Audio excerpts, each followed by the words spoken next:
Beaucoup de choses ont été écrites et dites sur le mariage, pour le glorifier comme pour s'en moquer.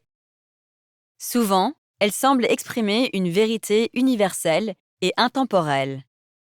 En réalité, presque tout ce qui concerne le mariage, de sa finalité principale au type de relation qu'il recouvre, en passant par les droits et les responsabilités associées, a nettement varié selon les époques, les cultures et les classes sociales.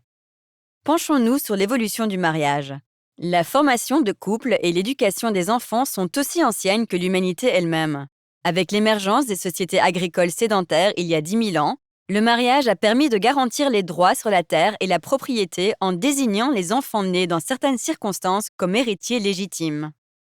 À mesure que ces sociétés se développaient et se complexifiaient, le mariage est devenu non seulement une affaire d'individus et de familles, mais également une institution officielle régie par les autorités religieuses et civiles. Il était déjà bien établi en 2100 avant Jésus-Christ, lorsque les premières lois écrites conservées dans le code d'Ur-Nama en Mésopotamie fournissaient de nombreuses précisions régissant le mariage, des sanctions pour adultère au statut juridique des enfants nés d'esclaves. De nombreuses civilisations anciennes autorisaient une forme de mariage polygame, et aujourd'hui, moins d'un quart des cultures dans le monde l'interdisent. Mais qu'une pratique soit autorisée ne signifie pas qu'elle ait toujours été accessible. Les réalités démographiques et le lien entre mariage et richesse faisaient que, si les élites de la Mésopotamie, de l'Égypte et d'Israël antique avaient plusieurs épouses, la plupart des roturiers n'en avaient qu'une ou deux, favorisant ainsi la monogamie en pratique. Ailleurs, une femme pouvait avoir plusieurs maris. Dans l'Himalaya, toute une fratrie pouvait épouser la même femme pour éviter que les rares terres fertiles ne soient sans cesse divisées par les mariages. Les mariages pouvaient varier en fonction du nombre de personnes concernées, mais aussi du type de personnes. Des unions homosexuelles reconnues publiquement ont vu le jour dans diverses civilisations à travers l'histoire. Les prières mésopotamiennes comprenaient des bénédictions pour ces couples et les individus amérindiens bispirituels avaient des relations avec les deux sexes. Les premiers exemples de telles pratiques appelées mariages proviennent de Rome, où les empereurs Néron et Élagabal ont tous deux épousé des hommes lors de cérémonies publiques. Cette pratique fut interdite en 342 après Jésus-Christ. Cependant, des traditions similaires ont perduré jusqu'à l'ère chrétienne, comme l'adelphopoia, faire frère, dans les églises orthodoxes, et même un mariage réel entre deux hommes consignés en 1061 dans une petite chapelle en Espagne. Le mariage n'était pas non plus nécessairement réservé à deux personnes vivantes.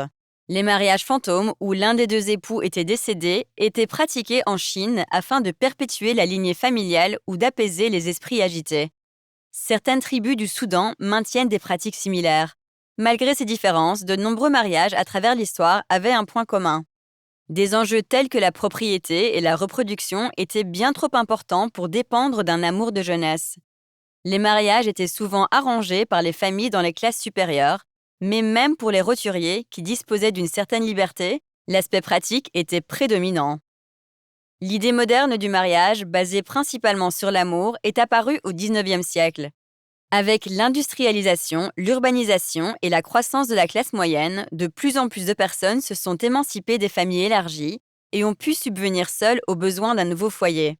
Encouragés par les idées des Lumières, les individus ont commencé à privilégier leur bonheur personnel plutôt que les obligations familiales, la richesse et le statut social.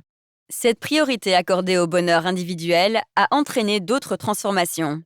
Assouplissement des restrictions en matière de divorce et recul de l'âge moyen du mariage. Le rôle et la définition du mariage dans le monde moderne continuent d'être débattus, mais il faut garder à l'esprit que le mariage a toujours été façonné par la société et que la conception du mariage d'une société évolue de concert avec sa structure, ses valeurs et ses objectifs. Si tu aimes découvrir l'histoire, abonne-toi à cette chaîne, parce que les leçons d'hier peuvent nous aider à relever les défis d'aujourd'hui.